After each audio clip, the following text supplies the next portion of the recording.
साल 1589 Germany. Colon के पास एक छोटा सा कस्बा बेडबुर्ग। कुछ बच्चे गांव के बाहर मैदान में खेल रहे थे और जंगल से एक भेड़िया निकला। उसने एक छोटी लड़की को गले से पकड़ा, पर उस लड़की के कोट का कॉलर इतना मोटा था कि भेड़िए के दांत उसके अंदर नहीं घुस पाए। लड़की चिल्लाई, बाकी बच्चे भाग लिए और गांव के आदमी लाठियां और भाले लेकर दौड़े। भेड़िया लड़की को छोड़कर भागा, पर लोगों ने जंगल के अंदर तक उसका पीछा किया और उसे घेर लिया। पर फिर गांव वालों ने जिस डर को महसूस किया वो आज भी जिंदा है। उन गांव वालों के सामने कोई भेड़िया नहीं बल्कि एक इंसान था, पीटर स्टुम्फ। उस गांव का एक जाना माना किसान, एक विडोवर, 2 बच्चों का बाप, वो आदमी जिसका बाकी लोगों के साथ उठना बैठना था। अब ऐसा भी हो सकता है कि पीटर भी उस भेड़िए का शिकार हो जिसे भेड़िया वहीं छोड़कर भाग गया। पर आपका डाउट जल्दी ही क्लियर हो जाएगा, क्योंकि पीटर का बायां हाथ कटा हुआ था और गांव वालों ने कुछ महीने पहले भी एक भेड़िए का पीछा किया था जिसका बायां पंजा काट दिया गया था। ये है डीपी डायरीज और मैं हूं आपका होस्ट अंकित, और आज हम एक नहीं बल्कि कई सारी केस फाइल्स खोलेंगे।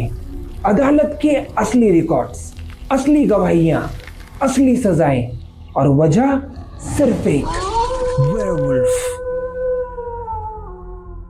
तो शुरू से शुरू करते हैं, क्योंकि लोग सोचते हैं कि वेयरवुल्फ मिडिवल यूरोप के जंगलों से आया है, जो कि गलत है, क्योंकि ये कहानी उससे भी पुरानी है।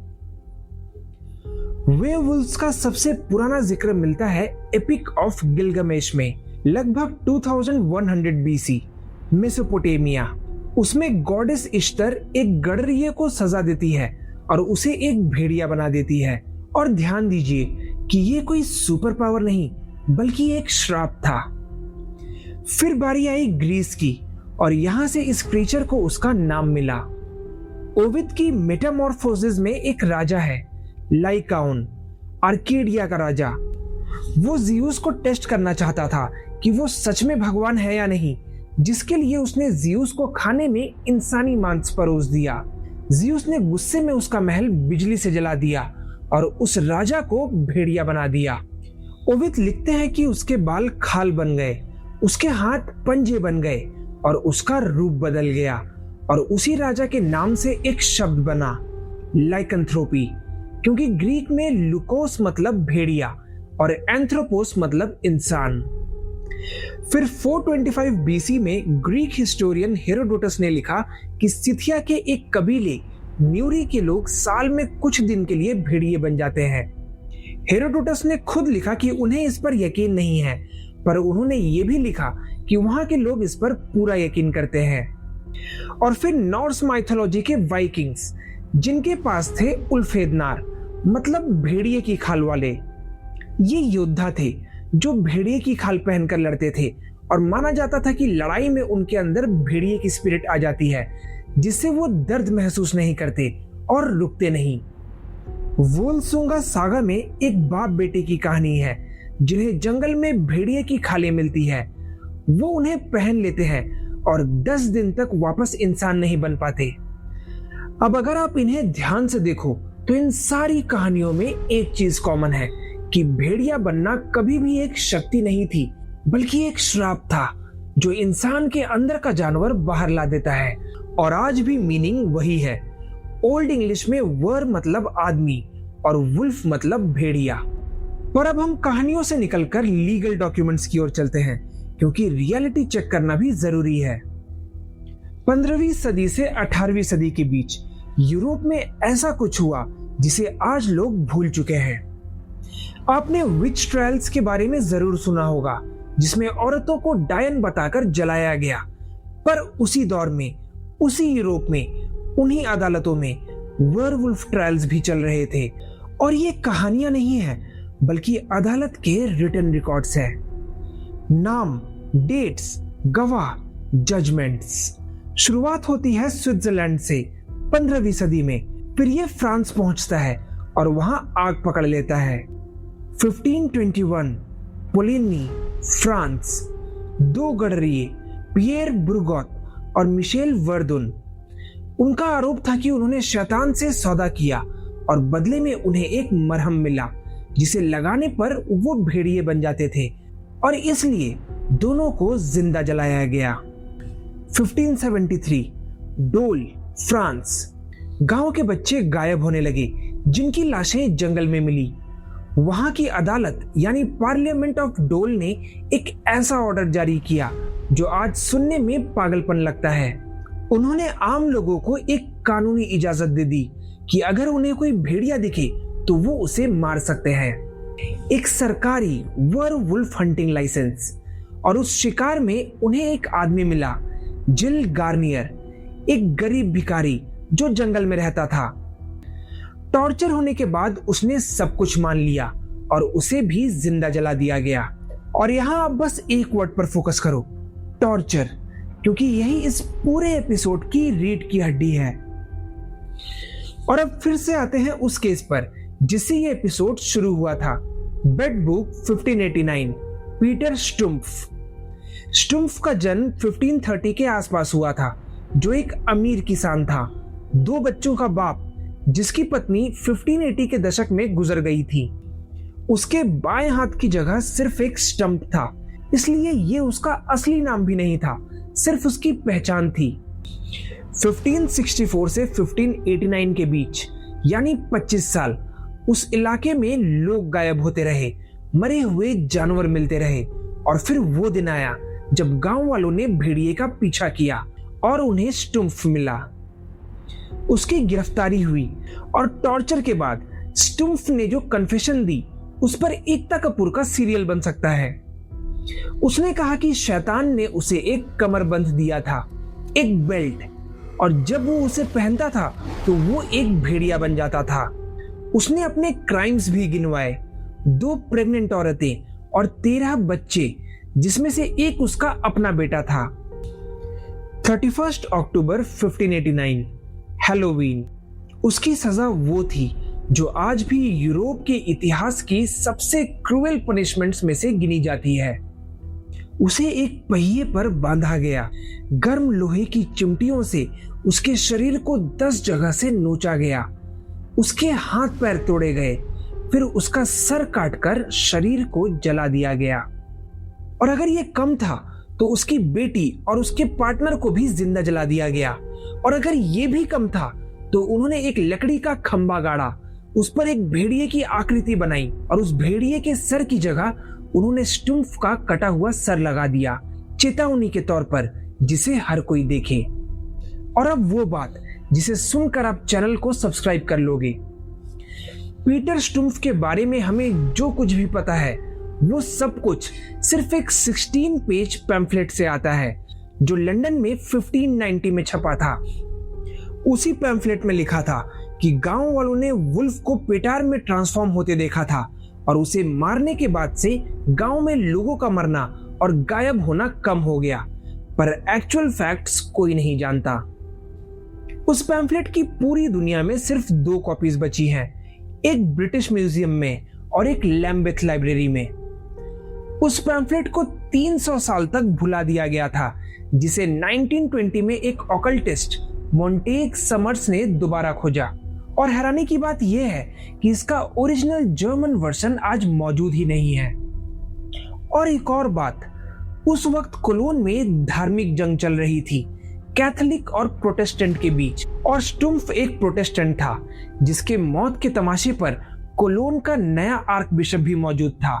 और ये सब होने के कुछ ही महीनों के अंदर ये खबर पूरे यूरोप में वेयरवुल्फ्स को मारने के गाइड की तरह फैला दी गई। तो सवाल ये है कि क्या वो सच में कोई वेयरवुल्फ था? क्या ये सब सिर्फ एक प्रोपेगेंडा था? पर यहाँ एक मोड़ आता है जो बहुत लोग नहीं जानते, क्योंकि हर केस का वर्डिक्ट एक जैसा नहीं था। 1598 आंजे, फ्रांस। एक आदमी जैक रूले एक लाश के पास खून से सना हुआ मिला। उस पर भी वेयरवुल्फ होने का इल्जाम लगा और रूले ने खुद माना भी कि वो भेड़िया बन जाता है। हर सबूत उसके खिलाफ था, पर अदालत ने उसे मौत की सजा नहीं दी। अदालत ने कहा कि वो आदमी फीबल माइंडेड है, यानी उसका दिमाग ठीक नहीं है, और उसे जेल नहीं पागल खाने भेजा गया। 1603 बोर्दो, फ्रांस।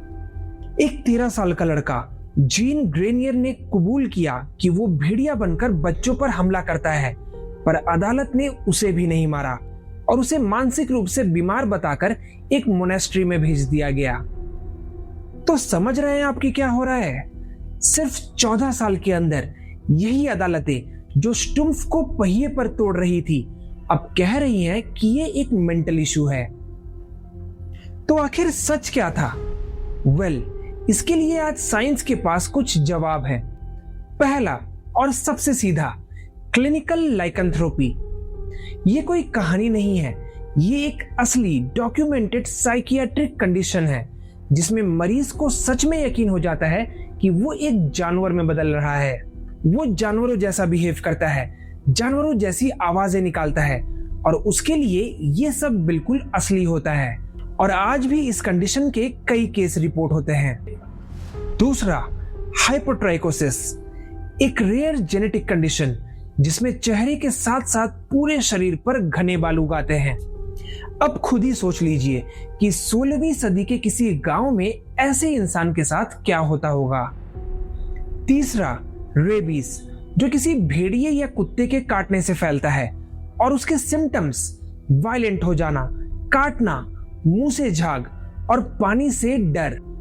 और चौथा, जो सबसे इंपॉर्टेंट है, उन लोगों में से ज्यादातर भिखारी थे जिन्हें सपोर्ट या हेल्प करने वाला कोई नहीं था। एक गांव जहां लोग मर रहे थे, फसलें खराब हो रही थी और भुखमरी थी। उन्हें एक वजह चाहिए थी जो उन्हें मिल भी गई। पर एक केस आज भी बचा हुआ है जिसका जवाब किसी के पास नहीं। 1764 से 1767 जेवोदा, फ्रांस। 3 साल तक एक जीव ने उस इलाके को दहशत में रखा। लगभग 100 लोग मारे गए, ज्यादातर औरतें और बच्चे। गवाहों ने कहा कि वो कोई आम भेड़िया नहीं था, वो बहुत बड़ा था, रेडिश ब्राउन बाल थे और उसकी बदबू बर्दाश्त से बाहर थी। खुद राजा ने इस जीव को मारने के लिए अपने शाही शिकारी भेजे, फौज भेजी गई, इनाम घोषित हुए और इस पूरे शिकार में हजारों भेड़िए मारे गए क्योंकि किसी को पता ही नहीं था कि ढूंढना क्या है। और जून 1767 में जीन चेसेल ने एक जानवर मारा, जिसके बाद हमले बंद हो गए। पर वो क्या था, इसका जवाब हमेशा के लिए खो गया, क्योंकि उस जानवर की लाश को राजा के पास वर्सेलिस भेजा गया। पर गर्मी के उस सफर में वो इतनी सड़ चुकी थी कि कोई ठीक से जांच ही नहीं कर पाया। उसे दफना दिया गया। ना खोपड़ी बची, ना खाल और ना ही कोई रिकॉर्ड। और एक और बात, सिल्वर बुलेट वाली बात किसी भी हिस्टोरिक इंसिडेंट से नहीं आई है, क्योंकि ये सब फिक्शन नॉवेल्स और हॉलीवुड की देन है। 1941 द वुल्फमैन, यूनिवर्सल स्टूडियोज। इस एक फिल्म ने वो सब कुछ बनाया जो आज आपके दिमाग में है। पूनम का चांद, एक इंसान का डरावना ट्रांसफॉर्मेशन, चांदी की गोली, और ये कि भेड़िए के काटने से आप भी भेड़िया बन जाते हैं। ये प्योरली फिक्शनल था क्योंकि स्टुम्फ के पास बेल्ट थी, गार्नियर के पास मरहम और ग्रेनियर के पास ऑइंटमेंट। फिर 1981 में I an American werewolf in London, जिसने लोगों को एक भयानक ट्रांसफॉर्मेशन दिखाया। और उस साल ऑस्कर्स में पहली बार बेस्ट मेकअप का अवार्ड दिया गया, जो इसी फिल्म ने जीता। इन्हीं 2 मूवीज ने वेयरवुल्फ को एक सॉलिड पहचान दी थी। बाकी हैरी पॉटर, टीन वुल्फ और ट्वाइलाइट जैसी मूवीज ने इसे सॉफ्ट कर दिया। 2022 में इंडिया ने अपना वेयरवुल्फ लॉन्च किया, भेड़िया।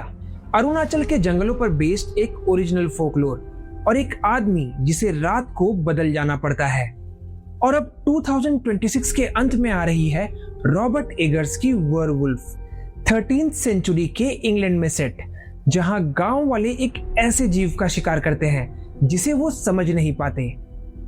यानी 400 साल बाद हम वापस वहीं जा रहे हैं जहां से ये शुरू हुआ था, एक गांव, एक जंगल और एक भेड़िया। और हमारे यहाँ हमारे यहाँ भेड़िया तो नहीं है, पर एक इंडियन कहानी है जो वेयरवुल्फ की पूरी लेजेंड से ज्यादा चौंका देने वाली है, क्योंकि वो सच है। 1867 उत्तर प्रदेश, बुलंदशहर। कुछ शिकारियों ने जंगल में एक गुफा देखी जिसमें भेड़िए रहते थे, और उन भेड़ियों के साथ एक लड़का था, लगभग 6 साल का, जो 4 हाथ पैर पर चलता था और कच्चा मांस खाता था। वो बोल नहीं सकता था और उसे पकड़कर सिकंदरा के एक मिशन ऑर्फनेज में लाया गया। नाम दिया गया दीना सनीचर, क्योंकि वो शनिवार को मिला था। वो अपनी पूरी जिंदगी में कभी बोलना नहीं सीख पाया। वो जमीन पर बैठकर खाता था और उसने सिर्फ एक इंसानी आदत सीखी, सिगरेट पीना, और आखिरकार 1895 में उसकी मौत हो गई। अब ये मैंने इसलिए बताया क्योंकि लोगों का कहना है कि इसी लड़के की कहानी पढ़कर रुडयार्ड किपलिंग ने मोगली लिखा था। यानी जिस कहानी को हमने बचपन में एक प्यारा सा एडवेंचर समझा था, उसकी जड़ में एक असली बच्चा है जो कभी इंसान नहीं बन पाया। तो आज का केस एक ही चीज कहता है कि 4000 साल से हर सभ्यता ने एक ही चीज का डर महसूस किया है कि इंसान के अंदर कुछ है जिसमें इंसानियत नहीं है। पीटर स्टुम्फ शायद सच में एक कातिल था, या शायद एक प्रोटेस्टेंट था जो गलत वक्त पर गलत जगह पाया गया। पर अब ये कभी पता नहीं चलेगा, क्योंकि उसकी पूरी कहानी एक पैम्फलेट में लिखी है जो टॉर्चर के बाद लिखी गई थी। और आखिर में मैं यही सवाल आपसे पूछता हूँ कि आपके आसपास जो भी लोग दिखते हैं, उनमें से कितने लोग बाहर और अंदर से सेम हैं? अगले एपिसोड में मैं दोबारा लौटूंगा एक नई एंटिटी और एक नए केस के साथ। तब तक के लिए आप बस इतना याद रखिए कि हर राक्षस की कहानी किसी न किसी इंसान से शुरू होती है।